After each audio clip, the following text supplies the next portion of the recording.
또 바쁜 직장인들은 또 주식 개별 종목을 천천히 연구할 시간이 부족하지 않겠습니까? 바쁜 직장인들은 어떻게 주식에 투자하는 게 좋을까요? 개인 투자가 동학개미라고 하는 열풍이 작년부터 불었습니다. 우리나라 주식시장으로 한정되어서 말씀드리겠습니다. 잠깐 이 표를 한번 보시겠습니다. 그 오른쪽을 보시면 주체별 코스피 순매수라고 적혀 있는데요. 외국인을 한번 보시겠습니다. 주로 중간에 많이 팔았다가 우리나라가 2008년 리만 사태 이후 30조, 20조를 대규모 매수를 했었고요. 그 기관 투자가를 한번 보시면요. 참 재미있는 것이 2005, 6, 7, 8, 9 해서 우리가 그때 1억 만들기, 3억 만들기 등 아주 열풍이 불었었습니다. 그 기간을 제외하고는 국내 기관 투자가는 거의 다 팔았습니다. 재미있는 것은 이 외국인과 기관들 지난 20년들 놓고 보면 그렇게 청개구리일 수가 없습니다. 네. 외국인이 살 때는 국내 기관이 팔고 국내 기관이 샀던 2005, 6, 7년도에는 외국인이 팝니다. 이런 과정 속에서 주제가 될 개인 투자가를 보시면 20년 동안 거의 주식을 매도를 했습니다. 근데 작년도에 47.5조, 약 48조 원을 순매수했고 올해 3월까지 34조를 샀습니다. 이 금액이 놀라울 뿐더러 왜냐하면 이 모든 표에 나와 있는 구간 중에서 47조, 34조면 1, 2등입니다. 그 말씀은 작년과 올해 3월 달까지 개인 투자가들이 주식시장에서 매수한 금액이 어마어마한 금액입니다. 정말 상상을 초월할 수 없는 금액이었고요. 시가총액 대비 비중도 그렇고 절대적인 금액이 이렇게 컸습니다. 대표님 정말 재밌네요. 일단 기관과 외국인의 수급이 엇갈릴 확률이 90%나 되는 거에 놀랐고 개인들이 작년에만 47조가 넘게 그리고 올해 34조 넘게 이제 주식을 순매수했는데요. 이 두 가지를 통해서 좀 대표님께서 말씀하시고 싶은 내용은 어떤 것일까요? 두 가지를 말씀드리겠습니다. 이 정도의 순매수 금액이 앞으로 계속 지속될 것인가? 물론 시중의 유동성이 굉장히 크다라고 합니다만은 저는 자금이 들어올 때는 기대 수익과 여러 가지 것들이 맞았을 때 돈이 들어오지 작년 47조, 석 달 34조인데 앞으로도 들어오고 내년도 들어온다라고 가정하기는 첫 번째 어렵다라고 말씀드릴 수 있겠고요. 두 번째, 작년도 주식시장이 코로나 이후 저점부터 100% 정도 올랐고요. 그래서 작년 연간 수익률도 굉장히 높은 수익률을 거뒀습니다. 이 47조 원을 샀던 개미들은 대부분 크거나 적거나 수익을 많이 보았을 것으로 예상되고요.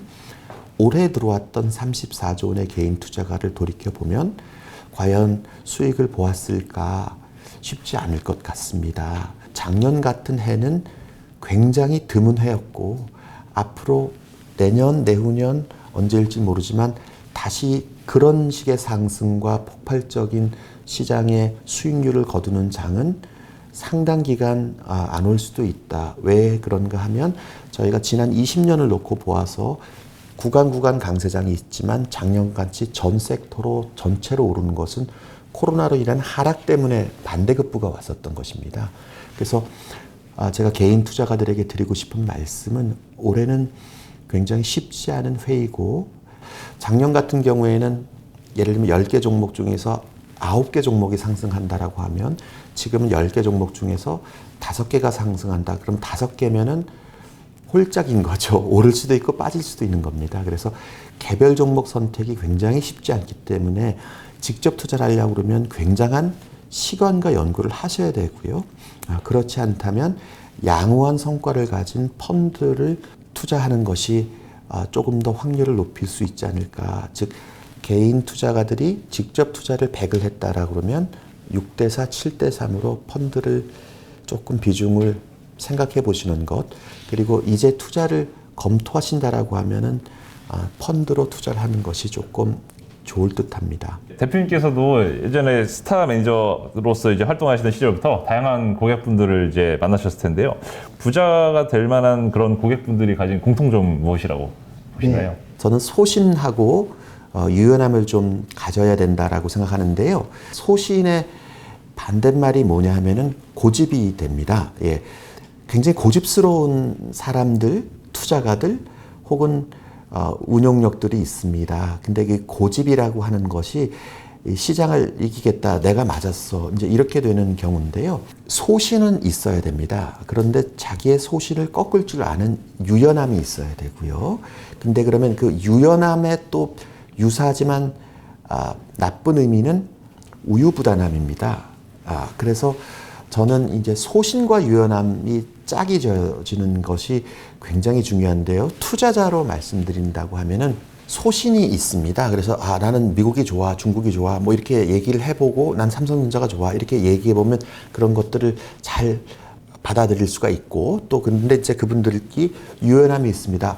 고객님, 이번에는 이게 지금 중국 주식을 미국보다는 좀 비중을 높여야 될 것 같아요. 이번에 미국이 좋다고 하셨지만 제 얘기를 들어보면 그러면 당신 말씀이 맞습니다. 해서 내가 그걸 포지션을 바꾼다던가. 그래서 소신과 유연함이 있는 성격 기질이 투자로서나 투자가로서 잘 할 수 있는 비결이라고 생각되고요. 항상 주식 투자나 펀드로 큰 돈을 보시는 분들을 보면은 장기 투자를 하는 건 기본이고 귀가 팔랑거리지 않으셨던 분들이 그런 것 같습니다. 또 최근에 많은 개인 투자자분들께서 이제 워낙 강세장이 이어지다 보니 물타기를 더 해야 될지, 또는 어떤 종목 같은 경우는 이제 물린 종목이 있으실 텐데요. 물타기를 어떻게 해야 될지 고민하고 계십니다. 제가 말씀드렸지만 모두에 이제 마켓 타이밍을 안 잡는 게 중요하다라고 말씀드렸고요. 주식은 올라갈 때 사고 내려갈 때 판다. 저가 경험을 통해서 느꼈던 것입니다. 주가를 빠지면 사야지라고 하는 개인 투자가 혹은 일부 펀드 매니저들도 있을 수 있습니다. 그런데 해보시면 그게 절대 쉽지 않습니다. 예를 들면 10만 원짜리 주식이 비싸서 팔아서 나 9만 원 되면 사야지 뭐 이렇게 됐다고 쳐요. 그러면 실제 그 주식이 10만 원에서 9만 원 되면 사게 되고요. 8만 원 되면 삽니다. 근데 7만 원 되면 주식을 못 삽니다. 그리고 그 주식을 다시 사게 될 때는 10만 원이 넘어가서 사게 될 경험이, 물론 그 주식을 뭐 10줄 산다 100주가 아닌데 어떤 주식을 내가 30억어치 50억어치 사야 되는 상황이 되면 하루에 다 살 수가 없는데, 이것은 사람의 심리적인 것도 있고 여러 가지가 있습니다. 그래서 저는 주식은 올라갈 때 사는 것, 그 다음에 내려갈 때 파는 것, 분할 매수 분할 매도는 맞는데요. 저는 물타기 불타기는 안 하는 표현 자체를 저는 별로 좋아하지 않고, 그렇게 해서 성공하는 게 절대로 쉽지 않습니다. 예를 들면 내가 어떤 주식을 살 텐데 마켓 타이밍을 안 잡는다고 드렸죠. 그러면 내가 이것을 뭐 한 달에 걸쳐서 3번에 걸쳐서 30%, 30%, 30%를 사겠다라고 목표를 삼으면 그렇게 사시면 되고요. 팔겠다도 하루에 다 파는 건 저는 반대됩니다. 그래서 항상 팔 때는 30%를 팔고, 그 다음에 그게 더 올라가면 땡큐하고 30%를 더 팔고요. 30% 하고 팔고 빠지면 내가 고점에 30% 팔았잖아. 항상 그렇게 될 수가 있습니다. 그래서 이제 펀드 매니저 사이에서 재미있는 말은 물타기에 했는데 지나고 나서 지났더니 독타기였어. 뭐 이런 얘기도 있고요. 그래서 저는 물타기 불타기라고 하는 것은 그는 프로들도 하기 어려운 부분이니까.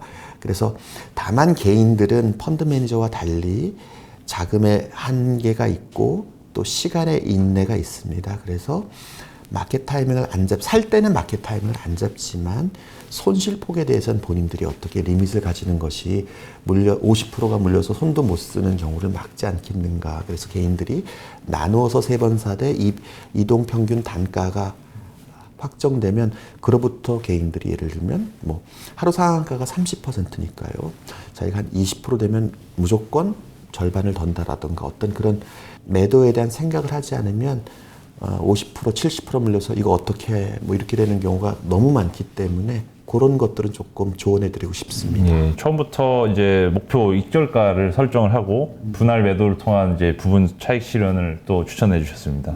또 손절에 대해서도 살짝 말씀해 주신 것 같은데요. 손절매, 자금 관리 이 두 가지에 대해서 개인 투자자라면 어떻게 하는 게 좋을까요? 예, 손절매는 방금 전에도 말씀드렸지만 어떤 그 개인들은 자금 여력에 한계가 있기 때문에요. 그래서 저는 분산 투자를 하고 아까 말씀드렸지만 최소한 3종목, 7, 8종목 하게 되면 한 종목의 포션이 개인 재산의 15%일 거고요. 15%를 가지고 자기가 샀었을 때 손절의 한도를 15나 20%를 잡고 있으면 전체 자산을 놓고 봤을 때는 15에 15%니까 5% 미만 더 적은 금액이겠죠. 그렇게 7, 8종목을 가지고 꾸며 나간다고 하면 한 종목 혹은 두 종목에 올인했을 때 손실률보다는 적겠다. 다만 그 7종목, 8종목 고를 때 굉장하게 신중하게 고르는 것을 좀 말씀드리고 싶겠습니다. 자금 관리라고 하는 측면에서는 이제 주식 편입 비율을 어느 정도로 갈지, 또 자기의 집을 산다던가 교육과 관련된 자금이 필요한다던가 항상 그런 거를 고려하시는 게 좋을 것 같고요. 저는 영끌, 빚끌 같게 하는 것은 조금 지양해야 되지 않을까 싶습니다. 주식이 거시지표나 이런 쪽에 영향을 받아서 침체 시간으로 갈 수도 있을 수 있고요. 그 침체 시간이 들어간다라고 하면 기다리는 사람이 이기는 게임인데, 그것을 이자를 지불하거나 본인이 써야 될 돈으로 그렇게 하게 되면 버틸 수가 없습니다. 그래서 버틸 수 있는 여력이 있는 자금 관리나 이런 투자 스케줄을 가지고 투자하기를 권해드리고 싶습니다. 예, 대표님, 그리고 현재는 지금 KTB 자산운용의 대표로 계신데요. 대표로 재직하신 뒤로 EMP 펀드, 코스닥 벤처 펀드, 해외 대체 투자 펀드 같은 다양한 상품을 또 출시를 하셨습니다. 개인들이 이러한 다양한 상품들에 왜 관심을 가져야 되는지 한번 설명 부탁드립니다. 네. EMP 펀드, ETF 매니지드 포트폴리오, 전 세계에 상장되어 있는 ETF를 가지고 완전 분산을 통해서 중위험 중수익을 추구하는 펀드가 저희 멀티에셋 EMP 펀드인데요. 그것은 뭐냐면은 전 세계에 굉장히 다양한 ETF가 있습니다. 그걸 가지고 위험을 최소, 주식시장에서 위험은 변동성이거든요. 그래서 변동성을 최소로 하고 중위험 중수익, 싱글 하이 디지트, 8에서 10% 정도 수익을 추구하는 펀드를 만들었고요. 그래서 그 펀드는 개인 투자가들에게 사실은 중위험 중수익을 추구할 수 있는 안정적인 펀드입니다. 하나의 ETF를 사면은 그 ETF에 대해서 위험이 분산이 되지 않는데 그 여러 ETF를 통해서 위험을 분산시켰다. 그래서 저는 강세장이 지난 이후에 앞으로 수익률을 놓고 보았었을 때 기대 수익률을 낮춘다면 이런 안정적인 펀드가 시장에서 많이 좀 각광받지 않겠느냐 생각하고, 저는 개인적으로는 저 퇴직연금의 50%를 이 펀드에 넣어놓고 두 발 뻗고 자고 있습니다. 그렇습니다. 예, 감사합니다. 지금까지 자이언트TV 안갑성 기자였습니다. 오늘 KTB 자산운용의 김태우 대표님을 모시고 많은 이야기를 나눠봤는데요. 다음에는 더 좋은 이야기로 여러분들 찾아뵙겠습니다. 감사합니다.